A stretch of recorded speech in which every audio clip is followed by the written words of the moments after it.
Yo, what's good, YouTube? What's good? Hi.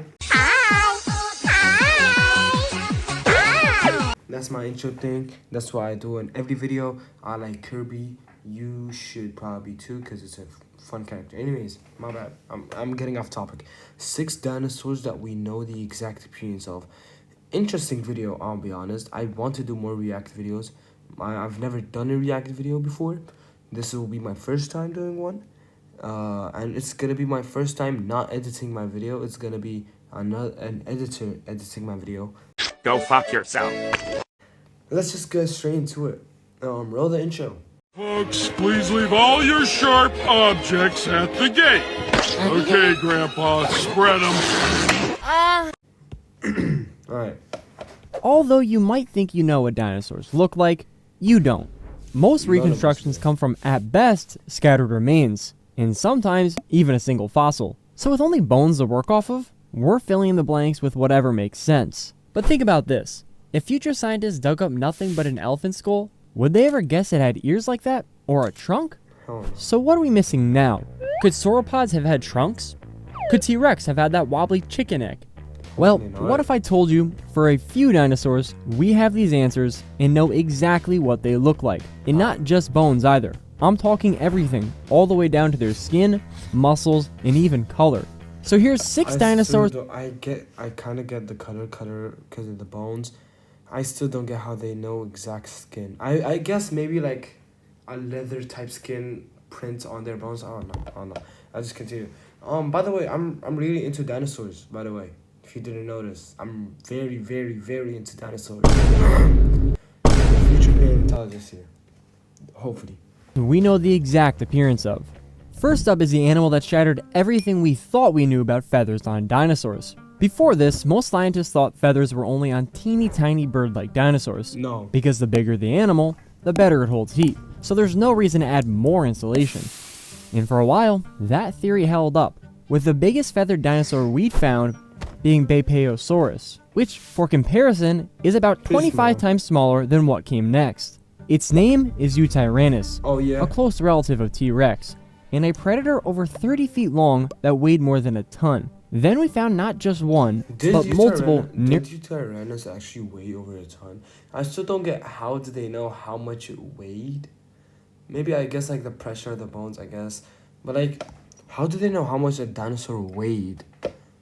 Or like, I guess, yeah, feathers make sense. Eutyrannus, I still don't believe that shit weighed a ton. Do you know how much a ton is? Like, you hear ton everywhere. Oh, that truck is like 16 ton. It's not. Alright, I don't think you understand how fucking massive a Eutyrannus is. It's either way thinner than a ton. In my opinion, I feel like it's way more than a ton and a half. It's way more. A Eutyrannus. A fucking Eutyrannus. I feel like that's way more than a ton. That shit could swallow you whole, by the way. Really complete fossils covered in feathers from head to toe. But don't picture anything like bird feathers, because these weren't built for flight. They were more like a fur coat, with some feathers stretching nearly 8 inches long. Because, it turns out, where Eutyrannus lived, the temperature was closer to modern-day Chicago. So, with pretty brutal winters... Isn't like old times way hotter than these days? I feel like these days are colder, isn't it? But I guess maybe some places are not. It essentially turned Eutyrannus into a woolly T-Rex. Yeah. But this wasn't the only animal that reshaped our view of dinosaurs. Meet Psittacosaurus. Wait, is Eutyrannus like one of the dinosaurs that we know exact appearance of? Small, big dinosaur from China with over 400 fossils to its name, making it one of the most well-understood dinosaurs of all time. Especially because a few of those fossils, they're basically time capsules that preserve everything from skin impressions, to color, to its butthole. Ew, you nasty ass bastard! You fucking nasty ass motherfucker! That's nasty, man! I'll explain that in a second. What the hell? But first, color. Due to its unique preservation, we were able to find pigment storing cells, and while I couldn't tell the exact colors, they did figure out it had a light belly and a dark back. Classic counter shading, just like a deer. And here's where things start to get weird. Psittacosaurus is one of the only dinosaurs where we know what the cloaca looked like. That's the single multi-purpose hole for waste and reproduction. Reptiles and birds still have them, and thanks to this guy, now we know the rest of the dinosaurs did too. And that's not even the only surprise this fossil had for us, as it shows a row of long bristle-like structures sticking out of its tail. So it What had they were for, on the other we don't side. know. But since the Takasaurus was an early relative to Triceratops, there's a chance it also had those bristle-like tails as well. And while these fossils let us look Big into the chance. past, there are people actually out here trying to protect what's still here today. My friends at Planet Wild are one of them. They're a community-based nature Is this a protection sponsor? organization, and they're basically watch like crowdfunding for I nature. really Every like month, the contributions I of like this thousands of type of members are stuff. pooled together to fund real conservation projects, like bringing back endangered species. Alright, no. I spent so much time talking about what's going to help protect nature. Sponsor. Pangolin, link in the description, real difference, and the QR code on. Alright, now enough saving the living, let's get back to the dead. What if I told you we found actual mummified dinosaurs? And I don't mean Egyptian mummies, those are still skin and bone. I mean Egyptian? dinosaurs that got mummified, then got fossilized. So a What? rare preservation of a rare preservation. Wait, how do you fuck? They said my big ass thumb. I fucked that. Bro, damn. How do you mummify something? Isn't it just you wrap it in like some type of thing? How would they wrap a dinosaur if it's no healing? I don't know. You see, the way fossils work is over time, the hardest parts of the body get slowly replaced by minerals. So basically, all that's left is a rock cast of the original bone. So soft stuff like muscles, skin, and internal organs, these things usually disappear long before fossilization can even begin. But in a few ultra rare cases, a dinosaur corpse becomes mummified, allowing all those soft bits to survive long enough for fossilization. Take Dakota for example. It's Dakota. mostly known from a single fossilized foot, but it essentially looks exactly the same way as the day it died. You can see the wrinkles, the folds, and even the skin droop right between the toes. That's But actually that's not so even the cool. best example we've ever found. This is Leonardo, a duck-billed dinosaur who got buried fast enough to preserve almost its entire body. It's one of the only times we've ever seen a dinosaur as it actually looked in life. His skin's still wrapped around the bones, his muscles and tendons are visible, we can even see some internal organs. And inside its stomach specifically were traces of its final meal, ferns, my conifers, God. magnolia leaves, about what you'd expect. But it also had around 200 fossilized parasites that were living in there too. Now, the coolest part in my opinion, because the skin was so well preserved, we can actually see scale patterns across the body. Different parts had different size scales, which might So we don't know the color, but we do know the scales, and this just looks like. I know it's not this color. No way, it was a yellow. hint at color patterns, opening up the idea to dinosaurs being striped like zebras or spotted like leopards. It But depends on the sadly, dinosaur. we didn't recover any pigments, so we can't tell their exact color. Though luckily, we've got a few dinosaurs where we actually do know their color. The first ever was Anchiornis. When scientists looked at its fossilized feathers under a microscope, they found those tiny pigment structures again. And by comparing the shape of those pigments to what's found in modern birds, they were able to see Anchiornis in color. On the body, we found gray, black and white on the wings, and interestingly, a bright rusty red mohawk. I still believe that this is just the one that they found. Not all Anchiornis were this color. I feel like that. Yeah, that's pretty bad. Is that stupid? That like, is it like a duh type of thing? Which shows us that dinosaurs were almost certainly as intricately colored as birds today, and likely would have used this More. color to attract mates or scare off rivals. But things get even more complex when we look at Microraptor, which lived about 40 million years later. I love Microraptor. It had feathers on all four limbs, letting it glide from tree to tree like a prehistoric mix between a crow and a flying squirrel. So And just like Anchiornis, I feel its like- feathers were black. I feel, bro, I really like Microraptors. Oh my god, bro, they're one of my favorite dinosaurs just because that's the thing that they can glide. Can you imagine?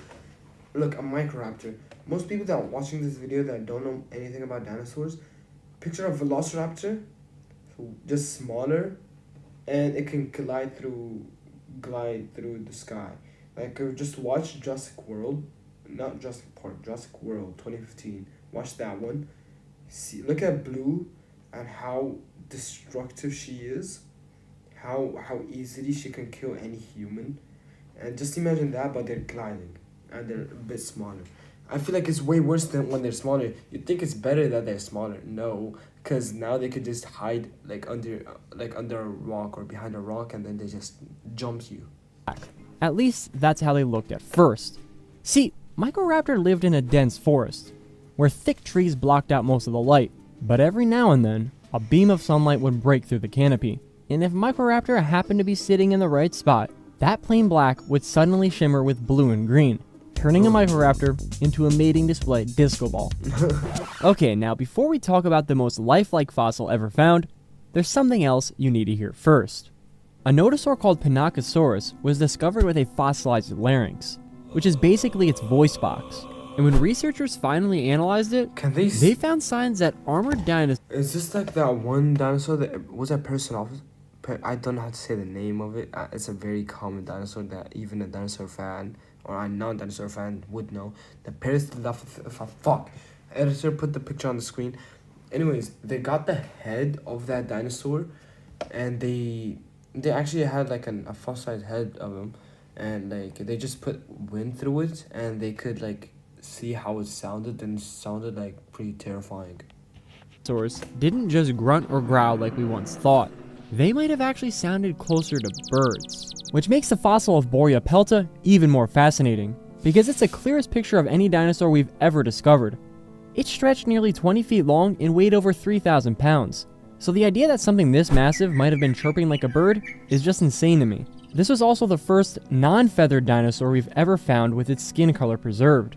Its body shows a reddish-brown back and a pale underside, the same counter shading we saw on Psittacosaurus. And if something of this size still needed camouflage, you can only imagine the predators living in its environment, which is probably why its entire body was covered in thick armor and spikes, basically turning it into a walking fortress. But the way it died makes things even stranger.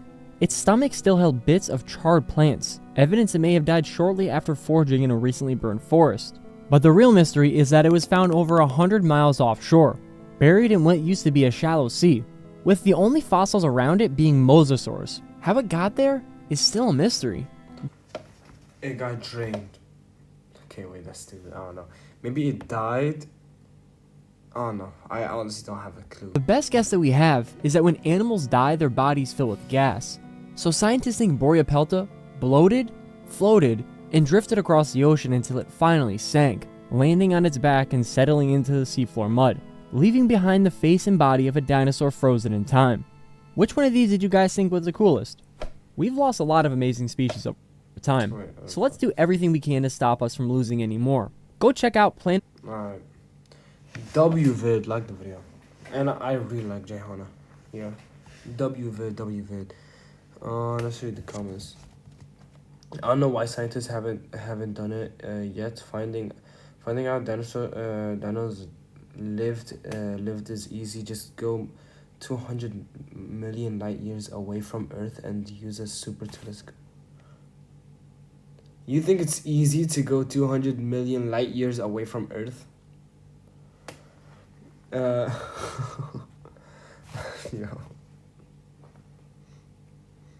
Gotta rip a hole in space and create a wormhole to get there, no problem. Yo. Hope you enjoyed the video. Like the video. Sub. Yeah, subscribe. Make sure to do that. I'll catch you on the next one.